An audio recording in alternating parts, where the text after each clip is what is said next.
आखिरकार भटकते भटकते आ ही गए आप डीके सर की क्लास में। अब आपको कहीं जाने की जरूरत नहीं, किसी दूसरे टीचर की तलाश में। जी हाँ दोस्तों, ये कोई मैं डायलॉग बाजी नहीं कर रहा हूँ, हवाबाजी नहीं कर रहा हूँ, हवा में बातें नहीं कर रहा हूँ, क्योंकि दोस्तों आपको पता है कि आज मैथ्स का एग्जाम हुआ था और जो मैंने पढ़ाया था वहीं से क्वेश्चन उठ करके आए हैं। एक भी क्वेश्चन बाहर से नहीं आया, सिंगल क्वेश्चन, सुनना मेरी बात ध्यान से, सिंगल क्वेश्चन, एक भी क्वेश्चन ऐसा नहीं था जो मैंने नहीं पढ़ाया, अपने बच्चों को मैंने नहीं परोसा। जी हाँ दोस्तों, अगर आप क्लास 9th में पढ़ते हो और अच्छे से तैयारी करना चाहते हो, 100 में से 100 लाने का सपना अगर आपका है मैथमेटिक्स में, तो आपको डीके सर के साथ में जुड़ना होगा, क्योंकि डीके सर एक नाम नहीं है, ब्रांड है, काफी लोगों का विश्वास है और काफी बच्चों का विश्वास है। ये विश्वास मैं आपका टूटने नहीं दूंगा, ये मेरी गारंटी है दोस्तों। चलिए सीधी बात, नो बकवास, चीर हरण करते हैं, ऑपरेशन करते हैं आज के इस प्यारे से पेपर का। इतना मासूम पेपर है ना, देख करके मुझे इतनी हंसी आ रही है कि यार आरबीएससी वाले क्या मेरे से संपर्क रखते हैं क्या, सीधा मेरे को फोन करते हैं, हाँ जी डीके सर बताइए कौन कौन से क्वेश्चन डालने हैं। यानी जो मैंने लास्ट 5 छुट्टियों में करवाए थे, लास्ट आपकी जो 5 दिन की छुट्टियां आई थी, उनमें से कम 75% सिलेबस आपका इसमें मिला है, चाहे आप चेक कर सकते हो। मेरे पुराने स्टूडेंट सभी समझ गए होंगे जो जो मैंने करवाया था, एक भी क्वेश्चन बाहर से नहीं है। आओ दोस्तों, आपको भी वंडरफुल सेशन के साथ में शुरुआत करता हूं आज के इस ऑपरेशन की। ठीक है दोस्तों, देखिए पहला क्वेश्चन है 196 के अभाज्य गुणनखंडों के घातों का योगफल करो। बताओ, सेम टू सेम वो क्वेश्चन आ गया। आज का पेपर देखकर तो भाई मजा आया, हो गया, बल्ले बल्ले हो गया। जिसने पढ़ा है बहुत मजा आया होगा उसको। देखो 196 का ऑपरेशन करेंगे तो कितनी बार जाएगा, 9 बार 8 बार, फिर लगाएंगे 4 बार 9 बार, 7 का लगाएंगे 7 बार, 7 का लगाएंगे 1 बार, यानी 2 की पावर 2 गुणा में 7 की पावर 2। उसने क्या कहा, घातों का योगफल बताओ, यानी इन दोनों को जोड़ो, कितना आया आंसर, 4 आ गया दोस्तों। जी हाँ, इतना ही आसान था पहला क्वेश्चन, यानी ऑप्शन नंबर सी ऑप्शन, तीसरा जो ऑप्शन है दोस्तों वो आपका सही है। चलिए बढ़ते हैं अगले क्वेश्चन की तरफ और मजे मजे से और चीर हरण करते हैं। x² माइनस के एक्स प्लस 4। देखिए x² माइनस के एक्स प्लस 4 बराबर 0 के मूल समान हो तो के का मान बताओ। अब फटाफट से आप बताइए मूल समान कब होते हैं, कब होते हैं भाई, b² माइनस 4ac बराबर 0 होता है, तभी तो मूल समान होता है। इसमें b का मान क्या है, माइनस का k, और इसका क्या लगाना है, स्क्वायर माइनस 4 गुणा में एप्पल का मान क्या है 1 और c का मान क्या है जी 4। बस ऑपरेशन कर दो, k का स्क्वायर कितना होता है, k² माइनस 4 एकम 4, 4 प्रेम का चौपड़ा कितना होता है 16 होता है, बराबर में कितना आ जाएगा 0। अब माइनस 16 को इधर ले आओ तो k स्क्वायर बराबर क्या हो जाएगा 16, स्क्वायर हटा के क्या डाल दो, छपरा डाल दो। अब बताओ छपरा से बाहर निकलता है तो किसमें निकलता है, प्लस माइनस में। 16 का बाहर क्या निकलता है 4, यानी इसका आंसर कितना आ गया दोस्तों, प्लस माइनस के 4। ऑपरेशन सक्सेसफुल हुआ या नहीं हुआ, आप बताओ कमेंट सेक्शन में। भाई आज तो बल्ले बल्ले है, मजा आने वाला है। द ऑप्शन आपका सही है, चौथा जो ऑप्शन है दोस्तों वो आपका सही है। दोस्तों आपको जानकर के हैरानी होगी कि इतना लॉलीपॉप पेपर मैंने अपनी जिंदगी में नहीं देखा यार। क्या है बताओ, कुछ भी नहीं रखा इसमें तो, है ना। चलो तीसरा देखिए दोस्तों, तीसरा क्वेश्चन है बिंदु 3,4 की वाई अक्ष से दूरी बतानी है।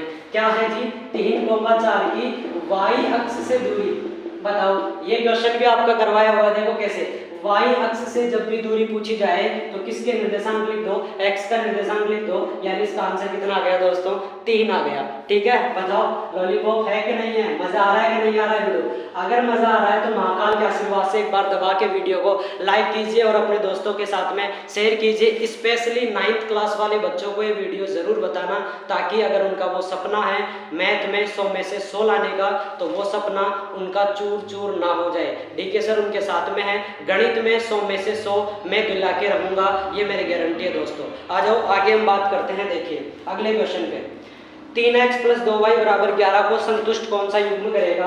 वाह भाई वाह, ये भी कोई क्वेश्चन है बताओ, तीसरी क्लास का क्वेश्चन उठा के दे दिया। देखो क्या है, पहला ऑप्शन है दोस्तों 1,4। मैंने क्या बताया, पहले ऑप्शन को पकड़ो, x का मान 1 रखो, y का मान 4 रखो, संतुष्ट हो जाएगा। देखो गुणा में कितना हो जाएगा 1, गुणा में कितना हो जाएगा 4, बराबर में 11, 3 एकम 3 प्लस 4 दूनी हो जाएगा 8, बराबर में हो जाएगा 11, 11 बराबर 11, स्वाहा बोलो स्वाहा। यानी कौन सा युग्म संतुष्ट करेगा, पहला ही ऑप्शन इसका क्या करेगा दोस्तों, इसको संतुष्ट करेगा। ठीक है, यानी 1,4 4 इसका क्या हो जाएगा, आंसर हो जाएगा दोस्तों। ठीक है जी बिडू, मजा आ रहा है कि नहीं आ रहा है? आ रहा है ना। चलो नेक्स्ट क्वेश्चन देखो, अभी तो शुरुआत है यार, आगे देखिए। अगला क्वेश्चन है 3 under root 3 x square, 3 under root 3 x square plus 10x। बाहर वाले जो एड आ रहे हैं उन एड पे आपको फोकस नहीं करना है, पढ़ाई पे फोकस करना है, बस धज्जियां उड़ानी है क्वेश्चन की। प्लस अंडर रूट 3 बराबर 0। अब क्या पूछा इसमें, विविक्तर क्या होगा? बच्चा जानता है हिंदुस्तान का कि विविक्तर बराबर क्या होता है, b स्क्वायर माइनस 4ac, यही होता है दोस्तों।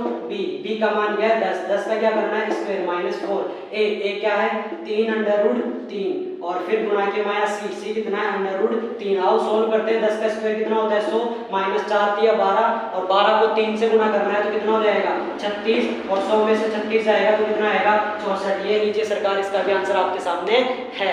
ठीक है दोस्तों, मजा आ रहा है कि नहीं आ रहा है? यानी इस क्वेश्चन का आंसर कितना होगा, अगर जवान और जवानी हो तो इसका आंसर होगा 64। यानी ऑप्शन नंबर की मैं बात करूं तो ऑप्शन हो जाएगा डी ऑप्शन, यानी द ऑप्शन इसका सही हो जाएगा। 5 क्वेश्चन हो गए। चलिए नंबर भी कैलकुलेट करना मैं पूछूंगा, किस किस बच्चे के 100 में से 100 आ रहे हैं।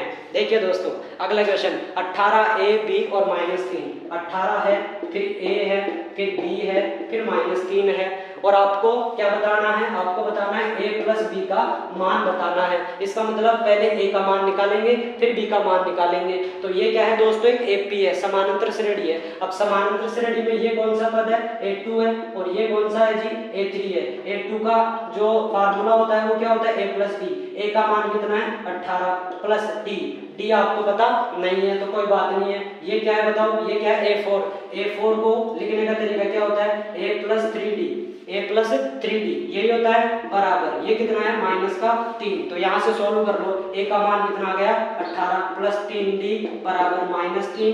तो 3d बराबर 18 इधर आएगा तो माइनस के कितने बढ़ जाएंगे, 21 और ये कट के कितना आ जाएगा -7, यानी डी का आंसर कितना आ गया -7 आ गया। अब माइनस के साथ को यहाँ पर रख दो तो बताओ 18 प्लस माइनस का -7। अब 18 में से 7 गया तो कितना आया, a का मान तो आ गया दोस्तों 11, a का मान कितना आ गया 11। अब b का मान पता करना है, b का मतलब क्या हुआ a प्लस d पता करना पड़ेगा। a का मान कितना है 18 प्लस 2 गुणा में d का मान कितना है दोस्तों माइनस का है 7। तो 18 प्लस माइनस -7 दूनी होता है 14, 18 में से 14 गया तो कितना आया 4, यानी कि 11 को और 4 को क्या करना था जोड़ना था। तो 11 और 4 कितना होता है दोस्तों 15, यानी कि इसका आंसर कितना आ जाएगा 15 आ जाएगा। कौन सा ऑप्शन, सी ऑप्शन इसका सही हो जाएगा, स ऑप्शन। ठीक है दोस्तों, चलिए बढ़ते हैं आगे। बताइए आसान है या नहीं है, ठीक है। यानी कि अगर आप मेरे कहे अनुसार चलोगे तो दोस्तों आपकी राहें और भी आसान हो जाएगी। आगे देखिए अगला प्रश्न निहारिए। अगला प्रश्न क्या कहता है, अगला प्रश्न कह रहा है 3 sec 45 डिग्री और फिर है cos 45 डिग्री। बताओ कितना आसान प्रश्न था, सारणी में से पूछा है तो 3 की जगह 3 होगा, गुणा लो। अब देखो 1 मिनट, तो देखो 3 की जगह 3 होगा, गुणा के माया sec 45 का मान क्या होता है √2 गुणा के माया cos 45 का मान क्या होता है 1/√2। √2 से √2 चला जाएगा, 3 एकम कितना 3, यही आपका क्या हो जाएगा दोस्तों आंसर हो जाएगा, यानी कि कौन सा डी ऑप्शन सही हो जाएगा, द ऑप्शन। ठीक है दोस्तों, चलिए नेक्स्ट क्वेश्चन की बात करते हैं। अगला क्वेश्चन देखिए, अगला क्वेश्चन आपके लिए है बहुत ही बेहतरीन, बहुत ही प्यारा सा। वृत्त की वह जीवा जिसकी लंबाई वृत्त की त्रिज्या से दुगनी होती है। देखिए ये वृत्त है और ये इसकी त्रिज्या है। अब इस त्रिज्या का डबल कर दूं तो बताओ ये पूरा का पूरा क्या कहलाता है, आपको पता है क्या कहलाएगा, ये कहलाएगा दोस्तों व्यास। क्या कहलाएगा, व्यास। ठीक है, कितना आसान प्रश्न था, है ना, मजा ही नहीं आया इसमें तो चलो फिर भी कोई बात नहीं, आगे बढ़ते हैं, नंबर लाना है। एक वृत्त की त्रिज्या 3.5 सेंटीमीटर है तो वृत्त की परिधि क्या होती है, वृत्त की परिधि का सूत्र क्या होता है 2πr बराबर, ठीक है, यही तो सूत्र होता है वृत्त की परिधि का। अब बताओ 2 गुणा में पाई 22/7 गुणा में r 3.5, करना कुछ नहीं, काट दो, कितनी बार कटेगा 0.5। अब 0.5 को 22 से गुणा करेंगे तो कितना आएगा 11, 11 को 2 से गुणा करेंगे तो कितना आएगा 22। ये लीजिए इसका आंसर हो गया, यानी कौन सा ऑप्शन, द ऑप्शन हो गया। ठीक है, कितना आसान था। चलो आगे बढ़ते हैं अगले क्वेश्चन पे। ठीक है दोस्तों, अभी मैं समझा नहीं रहा हूँ, आपको बस हिंट दे रहा हूँ, फटाफट करना है क्योंकि वीडियो लंबा हो जाएगा फिर, इसलिए मैं स्पीड से पढ़ा रहा हूँ। ठीक है दोस्तों। चलिए, घन का संपूर्ण पृष्ठीय क्षेत्रफल 486 वर्ग सेंटीमीटर है, तो घन की भुजा का माप बताओ क्या होगा। अब बताओ घन की भुजा का फार्मूला क्या होता है संपूर्ण पृष्ठीय क्षेत्रफल का, क्या होता है 6a² बराबर में कितना है 486, ये अपने को जोड़ा है, तो a² बराबर 6 के पार्ट से काटो, 6 अंडा और 6 एकम, अब स्क्वायर हटा दो, छपरिया डाल दो। अब बताओ अगर छपरिया लगाए कैसे के ऊपर तो क्या निकलेगा, प्लस माइनस का नो निकलेगा, माइनस को लेना ही नहीं है, यानी अपना आंसर क्या आ गया 9, यानी कौन सा ऑप्शन हो जाएगा दोस्तों, डी ऑप्शन हो जाएगा, द ऑप्शन आपका आंसर हो जाएगा। ठीक है दोस्तों। चलिए नेक्स्ट क्वेश्चन पे बात करते हैं। जी हाँ दोस्तों, नेक्स्ट क्वेश्चन की बात करते हैं, ध्यान से सुनना। अगला जो क्वेश्चन है आपका वो है 3 5 7 4, मैं लिख देता हूं 3 5 7 4 2 1 4 3 व 4। इसमें बहुलक बताना है दोस्तों, आपको क्या बताना है बहुलक। आप सभी परिचित हो बहुलक तो सबसे सॉलिड अपना कि जो सबसे ज्यादा बार आता है वही बहुलक बन जाता है। क्या बताया था, जो सबसे ज्यादा बार आता है वही बहुलक बन जाता है। 4 एक बार 2 बार 3 बार और कुछ भी ज्यादा बार नहीं आ रहा है, इसलिए आपका बहुलक क्या बन जाएगा दोस्तों, 4 आपका बहुलक बन जाएगा, यही आपका आंसर है। ठीक है, यानी ऑप्शन की अगर मैं बात करूं तो तीसरा ऑप्शन स ऑप्शन आपका क्या हो जाएगा, सही हो जाएगा मेरे जवान और जवानी हो। अगला प्रश्न देखिए, 12वां प्रश्न, अंतिम प्रश्न पहले का।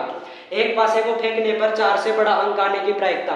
एक पासे को फेंकेंगे तो बताओ रिजल्ट कितने हो जाते हैं, टोटल रिजल्ट हो जाते हैं 6, 1 2 3 4 5 6। अब क्या कह रहा है 4 से बड़ा, तो 4 से बड़ा 5 है और एक 6 है, यानी कितने टोटल 2, और पूरी की पूरी मिला के कितनी हो जाएगी 6, काटेंगे तो 1 बड़वा 3, यानी कौन सा आंसर हो जाएगा इसका, ब ऑप्शन, यानी कि ब जो ऑप्शन है बी ऑप्शन वो इसका हो जाएगा करेक्ट ऑप्शन। ठीक है दोस्तों, अब फटाफट से कमेंट सेक्शन में बताइए, पहले क्वेश्चन के 12 क्वेश्चन मैंने करवा दिए, 12 में से आपके कितने नंबर आ रहे हैं, फटाफट से कमेंट कीजिएगा। ठीक है, चलिए बढ़ते हैं बिना टाइम वेस्ट किए दूसरे प्रश्न पे।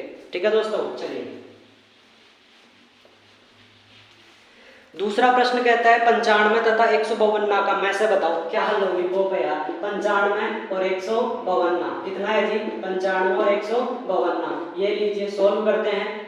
किसका जाएगा इसमें 5 का जाएगा 19 95, 19 का जाएगा 1 बार, 2 का जाएगा 7 बार, 6 बार, 2 का जाएगा 3 बार, 8 बार, 2 का जाएगा 19 बार, 19 का जाएगा 1 बार। अब बताओ मैसे में जोड़ा बन गया किसका 19 का, तो यही आपका क्या हो जाएगा आंसर, खत्म कहानी, इतना ही सिंपल था। ठीक है, चलिए नेक्स्ट क्वेश्चन पे, यानी इसका आंसर कितना आएगा दोस्तों 19 इसका आंसर आ जाएगा। ठीक है, अगले प्रश्न पे चलते हैं। तो अगला प्रश्न आपको नजर आ रहा होगा कि वृत्त पर स्थित एक बिंदु से कितनी स्पर्श रेखाएं खींची जा सकती है। बताओ कितना लॉलीपॉप प्रश्न है, सेम टू सेम हूबहू करवाया हुआ क्वेश्चन है। देखिए ये एक वृत्त है, इस वृत्त के किसी भी बिंदु पर मैंने ले लिया ये बिंदु, अब इस बिंदु से मैं कितनी स्पर्श रेखाएं खींच सकता हूँ, जाहिर सी बात है मैं इससे एक ही स्पर्श रेखा खींच सकता हूँ, तो इसका आंसर क्या हो जाएगा 1। ठीक है, चलिए नेक्स्ट क्वेश्चन। अगला क्वेश्चन आपका कहता है बिड़ू तीसरा वाला, देखिए कोस स्क्वायर 45 डिग्री का मान क्या होगा। वाह भाई वाह, कोस स्क्वायर 45 डिग्री का, स्क्वायर को भूल जाओ, मेरी ट्रिक में मैंने क्या बताया, स्क्वायर को भूल जाओ, लपड़ाबाजी है। कोस 45 का मान कितना होता है 1 बड़वा √2। अब स्क्वायर को याद करो, स्क्वायर लगा दो। अब बताओ 1 का स्क्वायर कितना होता है 1, √2 का स्क्वायर कितना होता है 2, तो ये इसका क्या हो जाएगा आंसर। ठीक है जवान, चलो आगे देखिए अगला प्रश्न।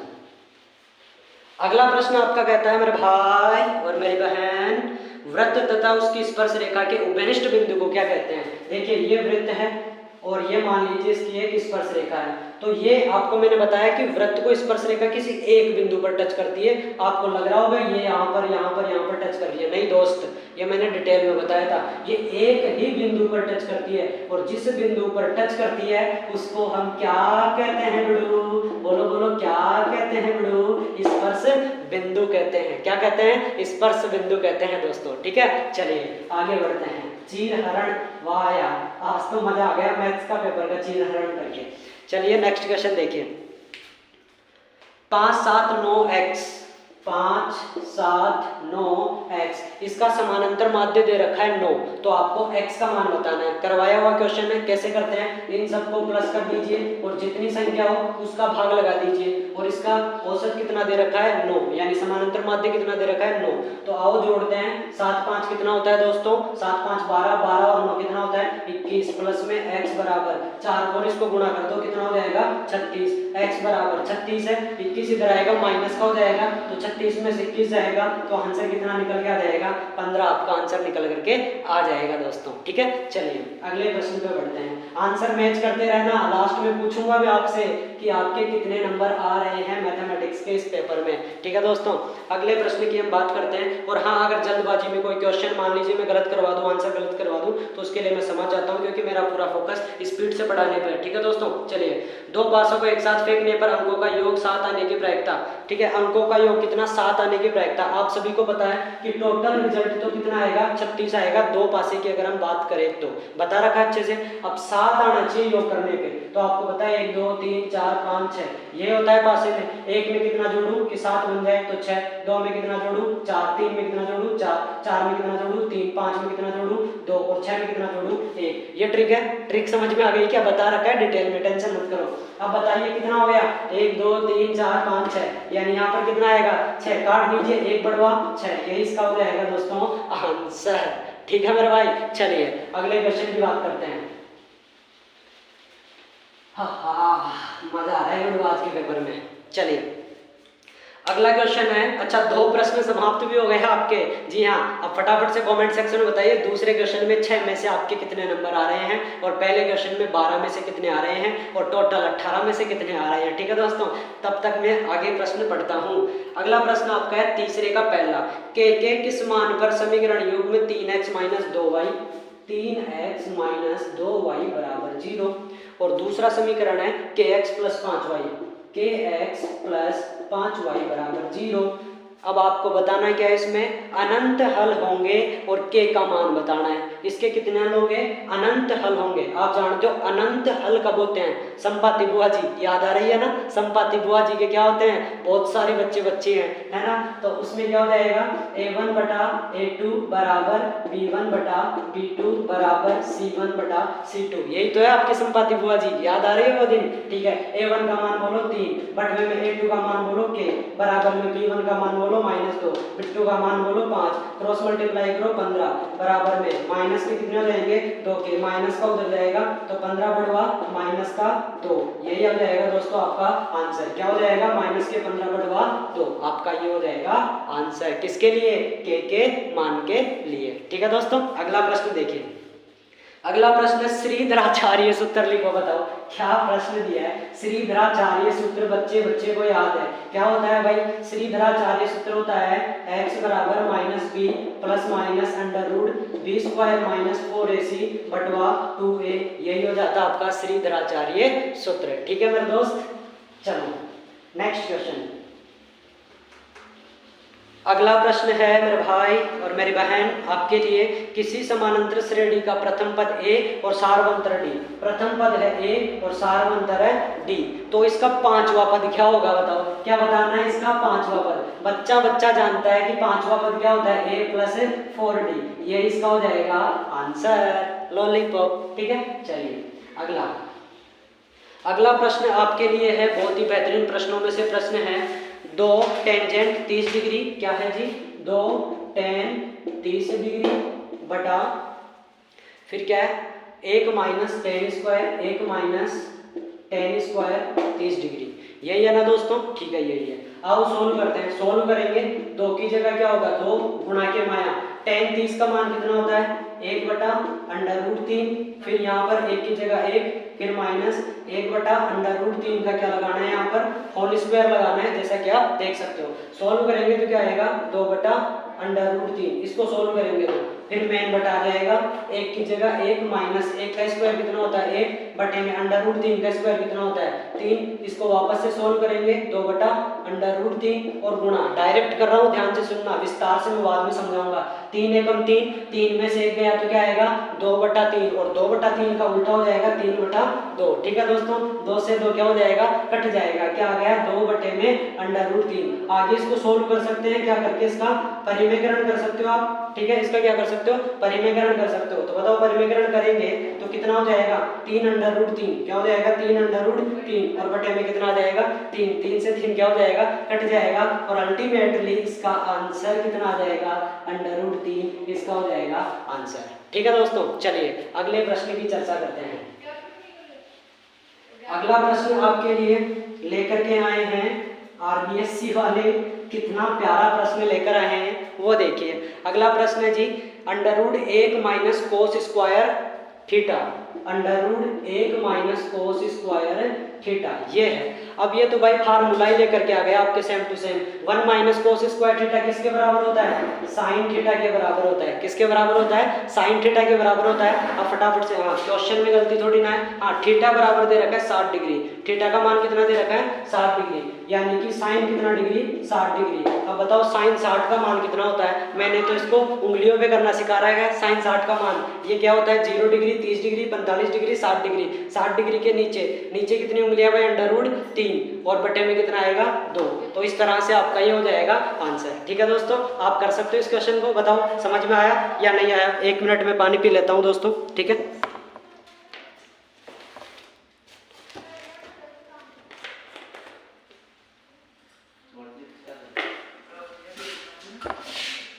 तो इसका रिजल्ट निकल के आएगा √3/2। खत्म कहानी। अगले प्रश्न की बात करते हैं। देखिए अगला प्रश्न इससे भी आसान और मासूम सा प्रश्न आया था, देखिए जरा। नेक्स्ट आपका क्वेश्चन है मेरे भाई, 10 मीटर ऊंची मीनार के शिखर से पृथ्वी पर एक बिंदु का अवनमन कोण 30 डिग्री है। बिंदु की मीनार के आधार से दूरी कितनी होगी, ये आपको बताना था। ठीक है, देखिए 10 मीटर ऊंची मीनार, तो ये लीजिए एक मीनार है, कितनी मीटर है? 10 मीटर ऊंची है। इसके बाद में क्या है? मीनार के शिखर से पृथ्वी पर, मीनार के शिखर यहाँ से पृथ्वी पर, तो ये पृथ्वी पर, ठीक है, एक बिंदु का अवनमन कोण 30 डिग्री है। यानी कि अवनमन कोण में आपकी नजरें क्या होती है? झुकी रहती है। बताया था मैंने, झुकी झुकी नजर तेरी कमाल कर गई। यानी यहाँ पर कितने डिग्री का कोण बनेगा? 30 डिग्री का कोण बनेगा। अब मीनार के बाद बिंदु को और भूमि के उस बिंदु को क्या कर देंगे? मिला देंगे। तो आपको पता है ये दोनों के दोनों समानांतर रेखाएं हैं, तो यहाँ पर भी कितने डिग्री का निर्माण होगा? 30 डिग्री का निर्माण होगा। अब क्या पूछ रहा आपसे? मीनार के आधार से दूरी कितनी होगी। यानी ये मीनार है, इस आधार से ये दूरी कितनी होगी, ये आपको बताना है। ठीक है, तो अब बताइए फटाफट से। थीटा के जस्ट सामाड़ी पाए जाने वाले जंतु का नाम क्या होता है? लंब होता है। और 90 के जस्ट सामाड़ी पाए जाने वाले जंतु का नाम कर्ण होता है। और जो बच गया उसका नाम आधार होता है। अब बताइए लंब और आधार का कॉम्बिनेशन क्या बनता है? लंब और आधार का कॉम्बिनेशन tan थीटा। क्या बनता है? tan theta. पढ़ा है tan थीटा बराबर लंब। लंब कितना है दोस्तों? लंब बटा आधार। ठीक है, तो tan थीटा कितना डिग्री? 30 डिग्री। tan थीटा कितना डिग्री? 30 डिग्री बराबर लंब। लंब क्या है? 10 बटे में आधार। आधार तो हमें पता करना है, यानी x मान लेते हैं। अब बताओ tan 30 का मान कितना होता है दोस्तों? tan 30 का मान आपका होता है 1/√3 बराबर 10 बटा कितना हो जाएगा? x क्रॉस मल्टीप्लाई कर लेते हैं, तो x हो गया बराबर में 10 को √3 से गुणा करेंगे तो कितना आएगा? 10√3। और यही आपका हो जाएगा आंसर। आया समझ में? बताओ इससे आसान और गई मैथमेटिक्स हो सकती है क्या दोस्तों? नहीं होगी ना।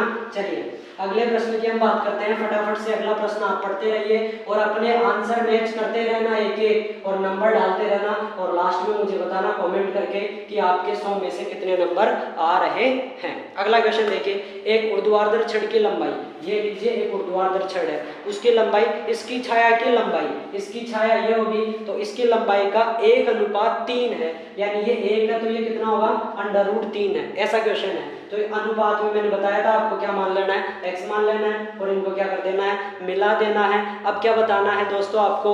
तो सूर्य का उन्नयन कोण ज्ञात कीजिए। उन्नयन कोण यहाँ बनेगा या यहाँ बनेगा? उन्नयन कोण में आपकी नजरों को क्या करना पड़ेगा? उठाना पड़ेगा। यानी उठी उठी नजर तेरी कमाल कर गई, यही बताया था। यानी यहाँ पर बनेगा आपका उन्नयन कोण थीटा बनेगा दोस्तों। ठीक है, आओ पता करते हैं। अब थीटा के जस्ट सामाड़ी पाए जाने वाले जंतु का नाम लंब, 90 के जस्ट सामाड़ी पाए जाने वाले जंतु का नाम कर्ण, और जो बच गया वो आधार। कॉम्बिनेशन किसका बना? लंब और आधार का। अब बताओ लंब और आधार क्या होता है? tan theta. tan थीटा बराबर लंब बटवा आधार। tan थीटा कितना डिग्री? तो थीटा मुझे पता ही नहीं है, तो tan थीटा का क्या होगा? tan थीटा ही होगा। लंब कितना है? 1x बटे में आधार, आधार कितना है? √3x। x कट गया तो क्या आ गया दोस्तों? टेन थीटा बराबर 1/√3। अब आपको क्या करना है, टेन के पदों में 1/√3 किसका मान होता है ये पता करना है। तो आप कहोगे दोस्तों कि ये तो बहुत आसान है, किसका मान होता है, टेन 30 का मान होता है। अब इन दोनों को अगर आप कंपेयर करोगे, कंपैरिजन करोगे, हिंदुस्तान के 90% मास्टर 10 से 10 काट देते हैं, पर ध्यान देना दोस्तों 10 से 10 कभी कटता नहीं है, ये गलत कॉन्सेप्ट है। 10 से 10 कटेगा ही नहीं। कंपैरिजन करेंगे तो यहाँ से थीटा का मान निकल के आएगा 30 डिग्री। आगे बात समझ में, यानी यही हो जाएगा दोस्तों आपका आंसर। उम्मीद करता हूँ दोस्तों आपको मेरी बातें समझ में आ रही होगी, मेरे दिल की बात आपके दिल तक पहुँच पा रही होगी। ठीक है दोस्तों, चलिए नेक्स्ट क्वेश्चन पे चलेंगे, उससे पहले मिटा देते हैं।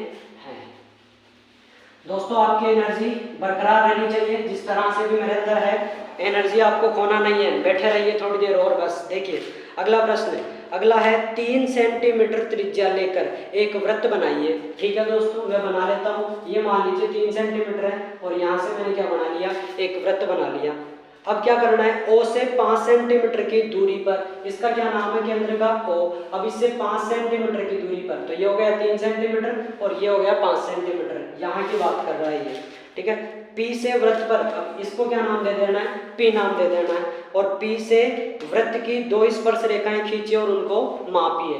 यानी यहाँ से आपको क्या करना है, स्पर्श रेखाएं खींचनी है। बता रखा है स्पर्श रेखाओं के बारे में कि जब भी स्पर्श रेखाओं के बारे में बात करें तो इसका क्या कर दो, लंब समद्विभाजक कर दो। प्रकार की नोक अठे रखो, उपराड़ी, फिर नीचाड़ी, फिर अठे रखो, उपराड़ी, नीचाड़ी, आधे से ज्यादा खोल के, और फिर इसको आप क्या कर दीजिए, मिला दीजिए। दोस्तों हो सकता है आपकी यहाँ मिल रही हो, यहाँ मिल रही हो, मुझे इतना आइडिया नहीं है, पर ये मिल जाएगी। ठीक है, फिर जहाँ पर भी ये मिल रही है उस पॉइंट पे आपको प्रकार की नोक रखनी है और यहाँ से आपको क्या कर देना है, एक वृत्त बना देना है। बना दिया वृत्त। अब यहाँ से जहां पर ये वृत्त कट रहा है वहां आप क्या कर दो, इसको मिला दो। यही बन गई आपकी स्पर्श रेखाएं और ये 1 नंबर आपका पक्का। ठीक है दोस्तों, हाँ इसमें आपको रचना नहीं करके आनी थी, अगर आप करके भी आ गए हो तो कोई बात नहीं है। 1 नंबर के क्वेश्चन में आपको रचना नहीं करनी थी दोस्तों। ठीक है, चलो आ जाओ नेक्स्ट क्वेश्चन पे चलते हैं। अगला क्वेश्चन आसान प्रश्न ही है, ज़्यादा मुश्किल तो एक भी प्रश्न नहीं है जो आपको हिला दे, ऐसा कोई प्रश्न नहीं आया अभी तक। देखिए अगला, 5 सेंटीमीटर लंबा रेखाखंड ए बी खींचिए। तो ये लीजिए दोस्तों, मैंने खींच दिया 5 सेंटीमीटर का एक लंबा रेखाखंड खींच दिया, स्वाहा। ठीक है, आगे, एवं उसे 2:3 के अनुपात में विभाजित कीजिए। किसके अनुपात में, 2:3 में। अब मैंने बता रखा है जब भी इस प्रकार का क्वेश्चन आए तो इन दोनों को जोड़ दो, कितना बनता है 5। तो यहाँ से एक न्यून कोण खींच दो, या अगर ऐसे नहीं खींच सकते हो तो पहले क्या करो, यहाँ एक चाप काटो, फिर यहाँ रख के 60 डिग्री का कोण बना दो, फिर एक न्यून कोण बना दो। अब यहाँ कितने टुकड़े करने, इसके 5 टुकड़े करने, 1 2 3 4 5। इसको नाम दे देना A1, इसको A2, इसको A3, इसको A4 और इसको दे देना A5। अब लास्ट वाले को क्या कर देना है, B से मिला देना है। और जो आगाड़ी है प्रकार की नोक बटे रखनी है, कहाँ पर, आगाड़ी। आगाड़ी कितना है, 2। प्रकार की नोक यहाँ रखनी है, एक चाप यहाँ काटना है। प्रकार की नोक लास्ट वाले पे रखनी है, एक चाप यहाँ काटना है। फिर इसको क्या करना है, प्रकार से माप लेना है, नाप लेना है, और नाप करके क्या कर देना है, इसको भी काट देना है कुछ इस प्रकार से। और ये बन गई आपकी रचना का एक और शानदार क्वेश्चन। इस क्वेश्चन में भी आपको रचना के करके नहीं आनी थी। ठीक है दोस्तों, और 1 नंबर आपका हो जाएगा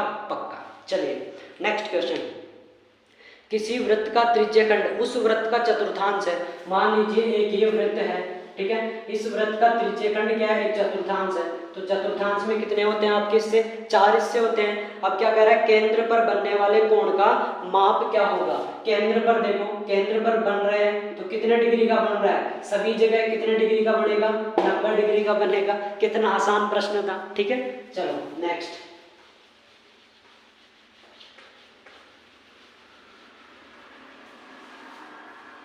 अगला प्रश्न है जी आपका सेक्शन ए का अंतिम प्रश्न। अच्छी प्रकार से फेंटी गई 52 पत्तों की एक गड्डी में से एक पत्ता निकाला जाता है। इस पत्ते के दहला होने की प्रायिकता बताइए। अब आपको पता है टोटल तो कितने हैं सरकार, 52 है। दहला होने की प्रायिकता, तो दहला देखो लाल रंग में भी होता है यानी काले रंग में भी होता है, लाल और काले दोनों में होता है। लाल में क्या क्या, ईंट आती है, पान आती है और चिड़ी आती है और इक्कम आती है। काले में 2 आती है और लाल में 2 आती है। कितने हो गए, 4। यानी दहले भी कितने होंगे, सब में एक एक होता है, तो दहले कितने हो जाएंगे, 4। काट देंगे, 4 एकम 4, 4 एकम 4 और 4 दिया हो जाएगा 12 और यही हो जाएगा दोस्तों आपका आंसर। 1/13 आपका हो जाएगा इसका आंसर। इसी के साथ सेक्शन ए यानी खंड ए आपका हो गया है कंप्लीट। अब फटाफट से कमेंट सेक्शन में कमेंट करके बताइए कि आपके कितने नंबर बन रहे हैं सेक्शन ए में। तो चलिए दोस्तों शुरुआत करते हैं सेक्शन बी की। इससे पहले मैं करवा चुका हूं सेक्शन ए यानी कि खंड ए और अब मैं करवाने वाला हूं खंड ब। इसमें देखिए पहला प्रश्न है यानी कि चौथा प्रश्न है, परिमेय संख्या 13/125 का दशमलव प्रसार लिखिए। देखिए 13/125 तो करना कुछ नहीं है, 125 के गुणनखंड करने हैं, फैक्टराइज करना है, 5 का लगाएंगे 2 बार जाएगा, 5 बार जाएगा, 5 का लगाएंगे 5 बार जाएगा, 5 का लगाएंगे 1 बार जाएगा। तो आप इसको कैसे लिख सकते हो 13/5 की पावर 3। अब बताइए 5 की पावर 3, देखिए पावर है ध्यान देना, तो 5 की पावर 3 है तो मैंने क्या बताया था, जब भी बटे में 5 आ जाए 2 आ जाए या इन दोनों की पावर आ जाए तो हमेशा इस प्रकार का जो केस होता है वो कौन सा केस होता है सरकार, शांत होता है। यानी आधे से ज्यादा बच्चों को ये तो पता लग गया, आधे से ज्यादा के पूरे ही बच्चों को ये पता लग गया कि इसका दशमलव प्रसार कैसा होगा, शांत होगा। पर इसका आंसर क्या आएगा वो देखो क्या करेंगे, इसको 10 बनाने के लिए 2 की पावर 3 से गुणा करेंगे, जो काम नीचे किया है वही काम कहाँ करेंगे ऊपर करेंगे। अब इन दोनों को गुणा करेंगे तो 13 गुना 2 की पावर 3 का मतलब क्या होता है 8, 5 को 2 को गुणा करेंगे तो 10 और दोनों की पावर याद आएगी सेम, 13 अंठा होता है 104, 10 की पावर 3 का मतलब क्या होता है दोस्तों 1000।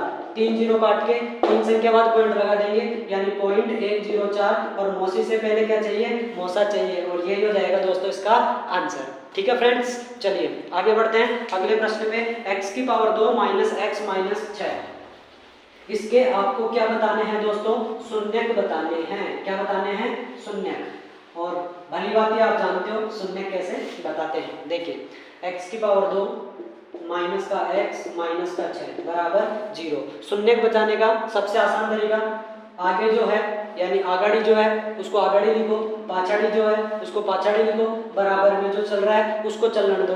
अब इस ब्रह्मांड में ऐसी कोई संख्या सोचिए जिसको गुणा कर दूं तो -6 आ जाए, जोड़ दूं घटा दूं तो -1 आ जाए। तो आप लोगों को पता है माइनस का 3x और प्लस का हो जाएगा 2x। ठीक है दोस्तों, अब सुनिए इन दोनों में से कॉमन क्या आ रहा है x, भाग लगाएंगे तो x माइनस क्या जाएगा 3। यहाँ पर भी हिंदुस्तान की कोई भी बुरी आत्मा, बोले तो इस ब्रह्मांड की कोई भी बुरी शक्ति आपको यहाँ से टीपने से नहीं रोक सकती, ये मेरी गारंटी है। अब यहाँ से कॉमन आ जाएगा प्लस का 2, बराबर में जो चल रहा है उसको चलने दो, सेम टू सेम थोपड़े हैं उसको उतार दो और जो बच गया उसको भी उतार दो और बराबर में क्या लिख दीजिए 0 लिख दीजिए। डंडा खींचिए, x माइनस 3 बराबर 0 रखिए, x प्लस 2 बराबर 0 रखिए और x के बराबर में माइनस का 3 इधर आएगा तो प्लस का बन जाएगा और प्लस का आइटम किस में बन जाएगा माइनस में बन जाएगा। और यही इसके आंसर आ गए, एक तो आया है प्लस का 3 और एक आया है माइनस का 2। उम्मीद करता हूं दोस्तों इसके शून्य का आप आसानी से निकाल पा रहे होंगे। अब देखिए नेक्स्ट प्रश्न है।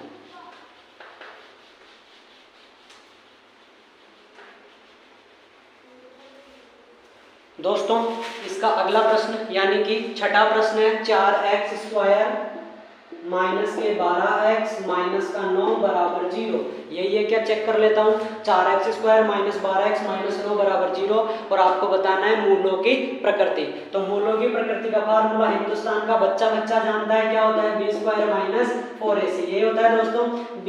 अब बताइए b क्या है, माइनस के 12 का स्क्वायर माइनस 4 गुणा में a कितना है 4 गुणा में c कितना है माइनस का 9। सोल्व करेंगे, माइनस का स्क्वायर प्लस होता है, 12 का स्क्वायर 144 होता है, माइनस माइनस प्लस होता है, 4 प्रेम का चौपड़ा 16, 16 नमाणी 144 होता है, 144 और 144 कितना होता है दोस्तों 288 होता है। अब बताइए जब भी ये अंडर रूट वाली संख्या किस में आ जाए, 0 से बड़ी आ जाए, तो 0 से बड़ी आने का मतलब है कि आपके जो मूल होंगे वो कैसे होंगे, वास्तविक होंगे और अलग अलग होंगे। और कैसे होंगे, अलग अलग होंगे यानी कि भिन्न होंगे अर्थात असमान होंगे।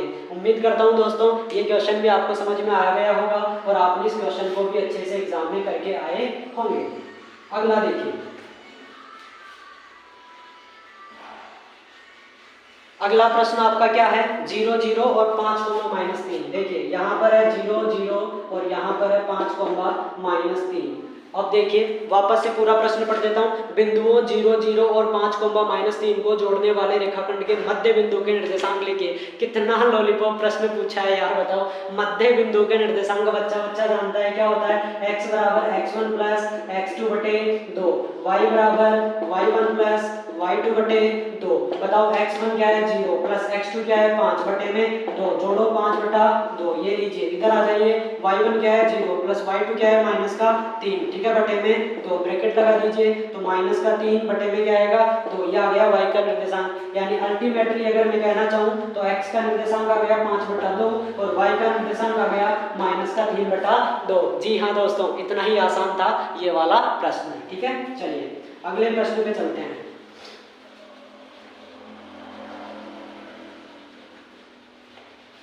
चलिए दोस्तों अगला प्रश्न क्या है, ध्यान से समझिए। एक समतल जमीन पर खड़ी मीनार की छाया उस स्थिति में 40 मीटर अधिक लंबी हो जाती है जबकि सूर्य का उन्नयन कोण 60 डिग्री से घटकर 30 डिग्री हो जाता है, तो मीनार की ऊंचाई बताइए। देखिए कितना प्यारा प्रश्न है। ये मीनार है, इसकी छाया यहाँ से बढ़कर के 40 मीटर हो जाती है, यानी ये लीजिए 40 मीटर हो गई, लेकिन ये हमें पता नहीं है। और 60 डिग्री से घट करके और कितना हो जाती है दोस्तों 30 डिग्री हो जाती है, तो मीनार की आपको लंबाई बतानी है, यानी ऊंचाई बतानी है, ठीक है। ये मैंने इसका नामांकन कर दिया।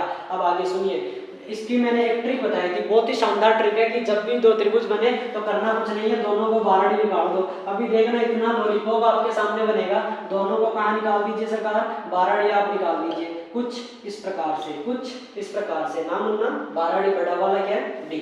अब दोनों में कॉमन क्या है, दोनों में कॉमन है जी ए बी, ठीक है। अब BC कितना है x और यहाँ BC कितना है x प्लस 40। अब यहाँ पर कितना है जी 60 डिग्री का कोण है, यहाँ पर कितना है 30 डिग्री का कोण है। तो बताओ थीटा के जस्ट सामने पाए जाने वाले जंतु का नाम लंब और 90 डिग्री के जस्ट सामने पाए जाने वाले जंतु का नाम कर्ण, और जो बच गया आधार। सेम प्रोसेस, ये क्या हो जाएगा लंब, ये क्या हो जाएगा आधार और ये क्या हो जाएगा कर्ण। यहाँ तक की कहानी समझ में आई दोस्तों। आगे देखिए, आगे करना कुछ नहीं है, यहाँ पर tan 60 का मान, tan 60 का मान क्या होता है √3। लंब, लंब कुछ भी नहीं है तो AB लिख दीजिए और आपका आधार कितना है जी x है। क्रॉस मल्टीप्लाई करेंगे तो AB बराबर आ जाएगा √3x और यही हो गया यहाँ तक की कहानी का ट्विस्ट। आगे ट्विस्ट में बढ़ेंगे तो 30 डिग्री यानी 1/√3 बराबर लंब, लंब का नाम क्या है AB बटे में आधार, आधार का नाम क्या है x प्लस 40। आगे सोल्व करेंगे, गुणा हो जाएगा तो √3 AB हो जाएगा, बराबर में ये गुणा होगा तो x प्लस 40 हो जाएगा। यहाँ तक की कहानी समझ में आई। अब √3 कहाँ जाएगा बटे में, यानी कि AB बराबर x प्लस 40 बटा हो जाएगा √3। ये लीजिए दोस्तों, बस इतना सा काम आपको करना था। अब देखिए इधर भी AB इधर भी AB, यानी LHS LHS बराबर है तो RHS RHS भी क्या होंगे बराबर होंगे। यही मेरा मकसद था दोस्तों। देखिए x प्लस 40 बटे में √3 और बराबर में क्या जाएगा √3x बटे में क्या मान ले x। क्रॉस मल्टीप्लाई करेंगे तो x प्लस 40 बराबर √3 से गुणा होगा तो 3 होगा x होगा। अब ये x प्लस का इधर आएगा तो माइनस हो जाएगा, तो 3x में से 1x माइनस होगा तो क्या बचेगा 2x। कट पिट के x का मान कितना आ गया दोस्तों 20 आ गया। कितना आ गया x का मान 20 आ गया है। अब बस एक स्टेप करते हैं आपका आंसर निकल के आ जाएगा। इस x के मान को किस में रख दो, समीकरण 1 में रख दो या समीकरण 2 में रख दो, आपका आंसर होगा। देखिए कैसे, √3 बराबर AB और AB के बटे में x है तो x का मान कितना आया 20। क्रॉस मल्टीप्लाई कर लीजिए, क्रॉस मल्टीप्लाई करोगे तो AB बराबर क्या गया 20 √3 और यही हो जाएगा दोस्तों आपका आंसर। आप चाहो तो यहाँ पर भी रखते थे, इस समीकरण में भी रखोगे तब भी आपका यही आंसर आएगा। ठीक है दोस्तों, कितना आसान प्रश्न था। ठीक है, चलो अगला प्रश्न देखिए।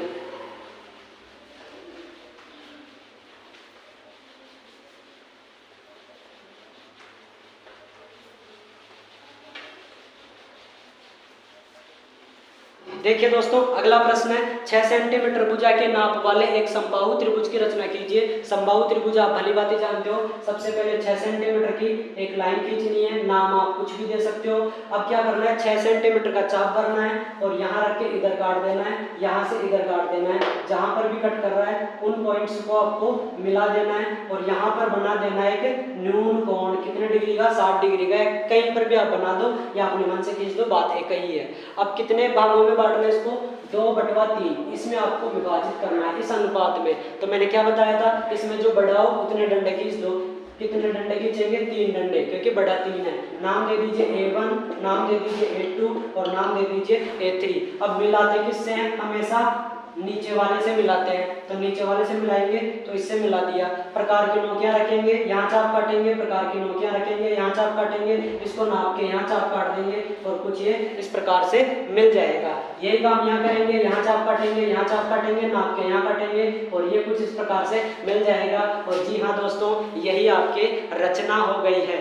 ठीक है दोस्तों, इतना ही आसान ये प्रश्न था। चलिए बढ़ते हैं अगले प्रश्न पे।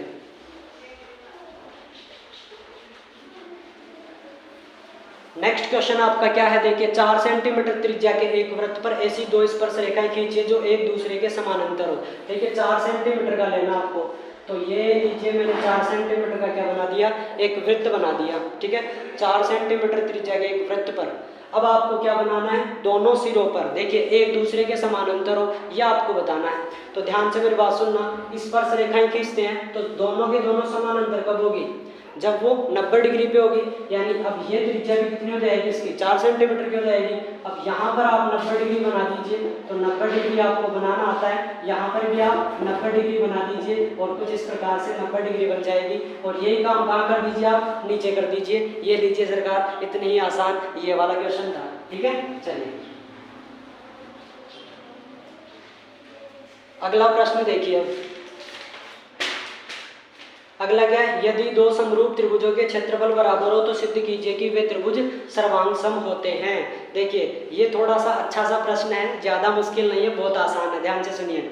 यदि दो समरूप त्रिभुजों के क्षेत्रफल बराबर हो, इसका क्या मतलब हुआ कि अगर एरिया ऑफ त्रिभुज ABC बराबर जोड़ा हो एरिया ऑफ त्रिभुज PQR के, ये बात इसने कह रखी है, तो सिद्ध कीजिए कि वे त्रिभुज क्या होते हैं, सर्वांगसम होते हैं।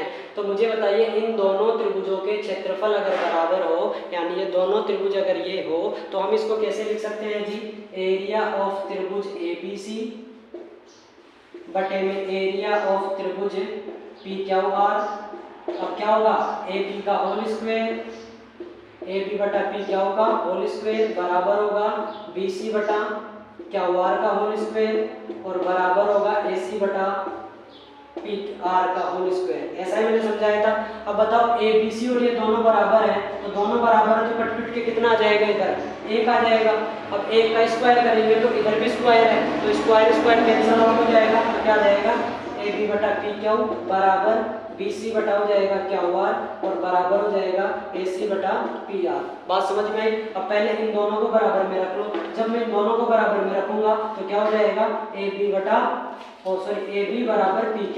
यहाँ से एक रिलेशन ये बना, एक को इसके बराबर में रखूंगा तो आ जाएगा BC बराबर QR, एक रिलेशन ये बन गया। और जब एक को इसके बराबर में रखूंगा तो आ जाएगा AC बराबर PR। अब देखिए गौर से बताइए, दोनों ये आपकी भुजाएं क्या है, बराबर है। यानी जब दो त्रिभुजों में संगत भुजाएं बराबर होती है तो ऑटोमेटिकली वो दोनों त्रिभुज क्या हो जाते हैं, सर्वांगसम सिद्ध हो जाते हैं। ठीक है, डिटेल में मैं पढ़ा चुका हूँ, अभी शॉर्ट एंड स्वीट में बता रहा हूँ। ठीक है, चलिए नेक्स्ट क्वेश्चन।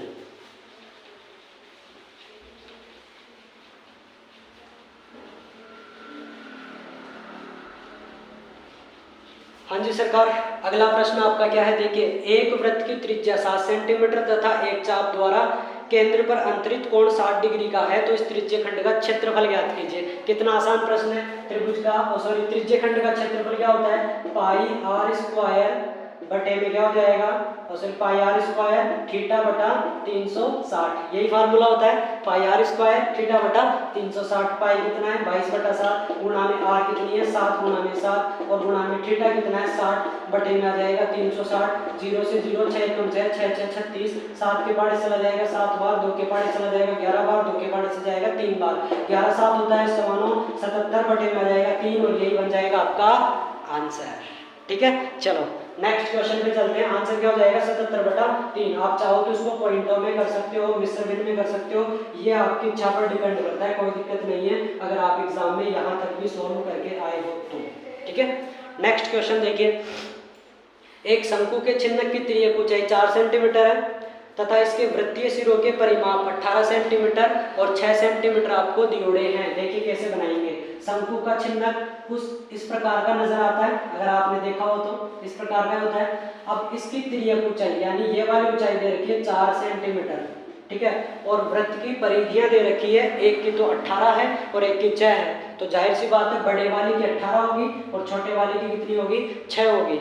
अब क्या पूछ रहा है, चिन्ह का वक्र पृष्ठीय क्षेत्रफल बताइए। क्या बताइए, वक्र पृष्ठीय क्षेत्रफल बताइए। अब बताओ इसका फार्मूला मैंने याद करवाया था, किसका, वक्र पृष्ठीय क्षेत्रफल का। क्या याद करवाया था, पायलिया, क्या याद करवाया था, पायलिया शोर मचाए शोर मचाए। याद आ रहा है क्या, पाई, पाई का मतलब पाई एल, पाई एल, आप लिंक करो pi L, pi L, pi L. किस लड़की का नाम आ रहा है, पायल का। और आपने गाना सुना होगा, पायलिया शोर मचाए उसका भाई खेतों में रोजड़ा भगाए। सूत्र याद आ गया क्या, पायलिया शोर मचाए उसका भाई रोजड़ा भगाए। सूत्र बढ़ गया गुरु जी। आ जाओ, पाई का मान बोलो क्या होता है, पाई रख लो, क्योंकि मुझे पता आगे जाकर ये कटने वाला है। एल, एल का मतलब त्रिज्या ऊंचाई कितनी है, 4, तो इसको किस में कर दीजिए आप, गुणा में। R1, अब R1 आपके पास डीओडी है क्या, नहीं डीओडी है, तो आपको निकालना पड़ेगा। वृत्त की परिधि का सूत्र क्या होता है, 2 पाई r बराबर 6। यहाँ से आप r का मान निकालोगे तो 6 यहाँ पर है, 2 कहाँ है, गुणा में, तो कहाँ जाएगा, बटे में, और बटे में क्या जाएगा, पाई। तो कट के कितना गया, r बराबर 3/पाई। यानी R1 का तो मैं रख देता हूँ क्या, 3 बटे में रख देता हूँ पाई, प्लस R2 कैसे निकालोगे, तो यहाँ से निकलेगा 2 पाई r बराबर 18। r का मान निकालना है तो 18 बटे में आ जाएगा 2 पाई, कट पिट के कितना आ जाएगा, r बराबर 9/पाई। यानी यहाँ पर आ जाएगा 9 बटे में पाई। सोल्व करेंगे मेरे भाई तो पाई गुणा में 4, और अब देखो दोनों का एलसीएम क्या आ जाएगा, पाई और 9 और ये जुड़ के कितना आ जाएगा, 12। ठीक है, अब पाई से पाई क्या हो जाएगा, कैंसिल आउट हो जाएगा। 12 को 4 से गुणा करना है तो 12 चौगुणा कितना होता है भाई, 48 होता है। तो यही आपका हो जाएगा आंसर, यानी इसका क्या आ जाएगा दोस्तों, आंसर 48 सेंटीमीटर स्क्वायर। ठीक है दोस्तों, चलिए नेक्स्ट क्वेश्चन पे बढ़ते हैं।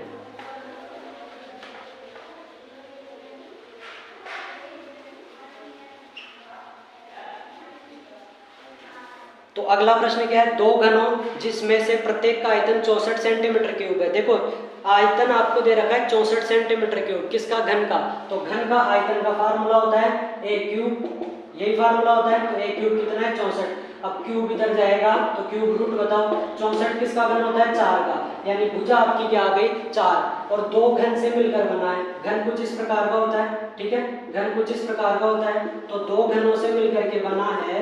अब इन दोनों घनों को अगर मैं जोड़ दूंगा तो भुजा 4 आ गई, तो 4 ये है और 4 ये है, तो इसकी लंबाई तो कितनी हो जाएगी दोस्तों, 8 हो जाएगी। और जोड़ने से बताओ इसकी हाइट पे कोई फर्क पड़ेगा क्या, नहीं पड़ेगा, तो 4 ही होगा, और किनारे भी कितने होंगे, 4 ही होंगे। तो कोई दिक्कत हुई क्या, लंबाई कितनी है, 8, चौड़ाई कितनी है, 8, और ऊंचाई कितनी है, 8। समझ में आ गई बात, कोई दिक्कत नहीं है। अब पूछा क्या है, अपने से पूछा है घन आपका पृष्ठीय क्षेत्रफल क्या होगा। तो इसका फार्मूला क्या होता है, 2 bracket LB plus BH plus HL, यही फार्मूला होता है। तो 2 L का मतलब लेंथ, लेंथ कितनी है, 8, गुणा में ब्रेथ कितनी है, 4, प्लस ब्रेथ कितनी है, 4, गुणा में हाइट, हाइट कितनी है, 4, प्लस हाइट कितनी है, 4, और गुणा में लेंथ, लेंथ कितनी है, 8। बात समझ में आ गई, सोल्व करेंगे। 8 प्लेन का चौकड़ा 32 प्लस 4 प्लेन का चौकड़ा 16 प्लस 8 प्लेन का चौकड़ा 32। आगे और सोल्व करेंगे तो गुणा, अब इनको जोड़ दो, 32 और 32 कितना होता है, 64, 64 में 6 जोड़ेंगे 70, 70 और 1 कितना हो गया, 80। ठीक है, 80 को 2 से गुणा करेंगे तो 160, यही आपका हो जाएगा आंसर। ठीक है दोस्तों, बहुत आसान है। ठीक है, आगे बढ़ते हैं। देखिए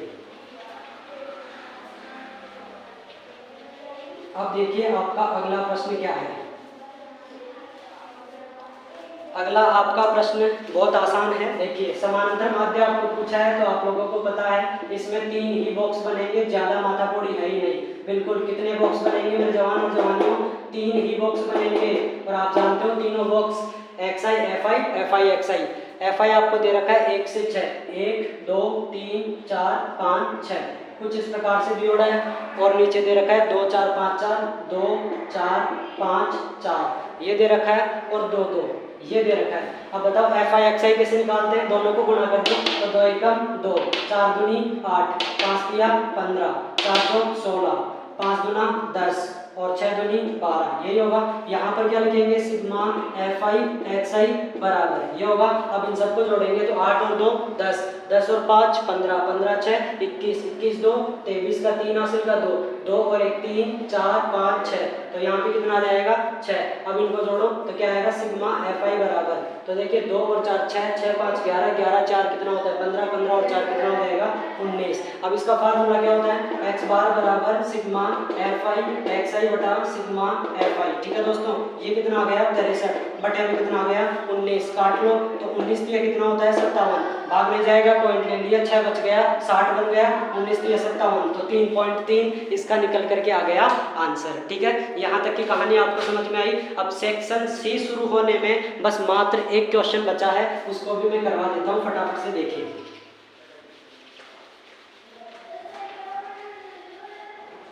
16वां प्रश्न कहता है एक डिब्बे में 8 लाल कंचे, 5 सफेद और 2 हरे। देखिए लाल कितने हैं भाई मेरे, तो लाल है 8, इसके बाद में क्या है 5 सफेद, यानी सफेद है मेरे दोस्त कितने 5, इसके बाद में क्या है जी हरे, हरे कितने हैं तो हरे है जी 2। अब बताइए फटाफट से टोटल कितने हो गए, 8 2 10 5 15, तो टोटल कितने हो गए 15। पूछ क्या रहा है वो भी देख लेते हैं। इसकी क्या प्रायिकता है कि निकाला गया कंचा लाल है। पहला देखिए क्वेश्चन, कितना प्यारा क्वेश्चन है, लाल होने की प्रायिकता 8 बटा 15 सुपड़ा 7, कट रहा है तो काटो वरना छोड़ दो। अगला क्या है, हरा नहीं है, हरा नहीं है, तो हरे नहीं है को काट दो ना, हटा दो इसको, कुछ नहीं है यार, क्या बच गया 13, तो 13 बटा कितना हो गया 15, यही हो जाएगा इसका आंसर। उम्मीद करता हूँ दोस्तों यहाँ तक की कहानी आपको समझ में आई होगी, और सेक्शन ए और सेक्शन बी मजे से आपने एंजॉय किया होगा, सीखा होगा। यहाँ तक मैं आपको पढ़ा चुका हूँ सेक्शन ए और सेक्शन बी। अब हम सोल्व करेंगे सेक्शन सी और सेक्शन डी पार्ट नंबर 2 में। ठीक है दोस्तों, आज के लिए बस इतना ही, मिलते हैं फिर नेक्स्ट एपिसोड में, तब तक के लिए bye bye, thanks for watching.